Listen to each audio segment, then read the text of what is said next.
الحمد لله الصلاة والسلام على رسول الله وعلى من اتبع سنته وعلى آله وصحبه أجمعين. دوستانو د قرآن کریم د زده کړې سلسلې ته ښه راغلاست. دا سلسله به په درې پړاوه کې مخته بیایو یا په درې طریقو سره بیا وایو. اول حرف بالحرف دی، بیا کلمه بالکلمه ده، او دریمه طریقه مکمل آیات دی. حرف بالحرف څه معنا، کلمه بالکلمه څه معنا او مکمل آیات څه معنا. که چیرې الحمدلله رب العالمین دا آیات ته وګورو، دا یو مکمل آیات دی او په دې کې الحمد یوه کلمه ده، لله بله کلمه ده، رب بله کلمه ده او عالمین بله کلمه ده. نو الحمد چې یوه کلمه ده، دا خپله که وګورو د 5 حروفو څخه جوړه شوې کلمه ده، یعنې 5 حروف یو ځای شوي دي، یوه کلمه یې جوړه کړې ده. نو څو حروف یو ځای کېږي یوه کلمه جوړوي، او څو کلمې به یو ځای کېږي یو مکمل آیت جوړوي. نو که موږ حروف صحیح ادا کو نو مکمله کلمه ادا کولی سو، او که کلمه مکمل ادا کو نو آیت مکمل ادا کولی سو. پوښتنه دا ده چې دا ولې دا رقم وایو، ولې مکمل آیت نه وایو؟ د دې جواب دا دی، هغه ماشومان یا هغه څوک چې قرآن کریم نسی تلفظ کولی، هغه حرف ونه پیژني، نو کلمه خو بیخي نسی تلفظ کولی، او همدارنګه آیات هم نسی تلفظ کولی. نو باید حروف وپیژنو، د حروفو وروسته کلمه وپیژنو، د کلمې وروسته یې موږ کولی سو چې کلمې یو ځای کو او آیات مکمل تلفظ کو. نو د سورة الفاتحې یا الحمدلله څخه شروع کوو، او یوه خبره باید یادونه وکړم، هغه دا چې د حروفو ټول صفات موږ د نوراني قاعدې په درسونو کې په تفصیل سره ویلي دي، او دلته یوه لنډه یاداوري کوو تر څو هغه مو بیا په یاد سي. او یوه خبره په یاد ولرئ چې د قرآن کریم په زده کړه کې خپله زده کوئ، کې بل ته ور زده کوئ، د تلواره څخه کار مه اخئ. عجله مه کوئ چې ژر یې ووایست، بلکې دا کوښښ وکئ چې صحیح یې ووایست، ځکه په عجله کې د حروفو صفات نسی ادا کېدلی. نو شروع کوو. اعوذ بالله من الشیطان الرجیم بسم الله الرحمن الرحیم.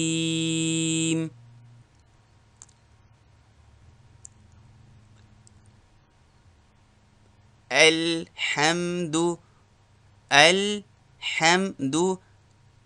ټول حروف نرم دي، ډکوالی نه لري. الحمد لله، د لام زیر او د لام شد په یاد ولري. لله رب د را ډکوالی، رب العالمین، رب العالمین. الحمد لله رب العالمین، په پای کې نون.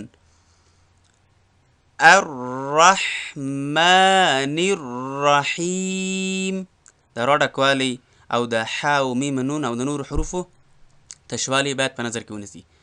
په دې آیات کې یوازې د الرحمن او د الرحیم راګانې ډکیږي. الرحمن الرحیم. مالکی، ګورئ ټول تش حروف دي. مالکی یوم الدین، یا یې لیندي نرموالی، یوم الدین، او د میم او دال ټینګ جنګول. مالکی یوم الدین. دې آیات کې ایاکه باید د ټولو حروفو تشوالی او د یا شد مو باید په نظر کې وي، ځکه د شد صفت موږ تاسې ویلی و چې شد ټینګ باید حرف وجنګول سي او وخت پر تیر سي. ایاکه، ګوري ایاکه نعبد، عین نعبد، و إياك وإياك نستعين. نستعين زي أول حرف بالحرف وهم. الحمد الجلا حم جلا دو جلا. الحمد لله لله رب العالمين. اوس كلمة وام. الحمد الحمد لله رب العالمين. رب العالمين. الرحمن الرحيم. الرحمن الرحيم. دا آیات کې هر حرف ز جلاوام. مالکی مالکی جلا جلا. اوس مکمل کلمه وایم. مالکی مالکی یوم الدین یوم الدین. إياك نعبد وإياك نستعين. اهدي اهدي دلته د همزه زیر او هم باید په نظر کې وي. اهدي نصي را طل مستقيم. اهدنا الصراط المستقيم. اهدي پدې کې د نون د صاد جنگول او د صاد زیر او د صاد شپېله کا پنډه شپېله کا. اهدنا الصراط المستقيم. په مستقیم کې سین.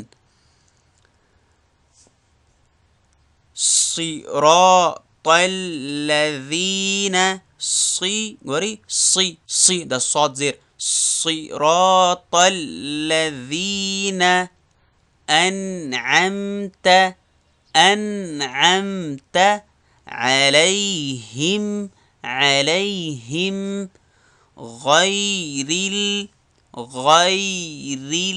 المغضوب غير المغضوب عليهم عليهم ټول تشحرف دي عليهم ولا الضالين.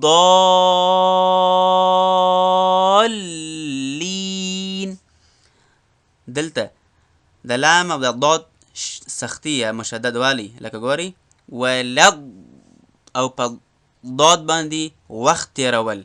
ولد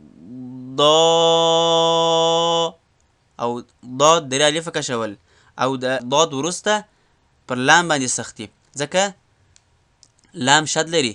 نو ولد ضالين همدارنګه د ضاد ډکوالی مو هېر نسي. اوس خو مو صورت مکمل حرف بالحرف او کلمه بالکلمه ووایه. اوس مکمل آیات وایو.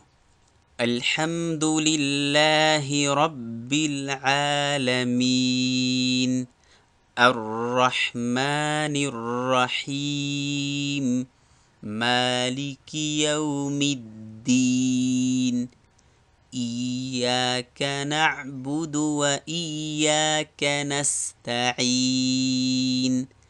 اهدنا الصراط المستقيم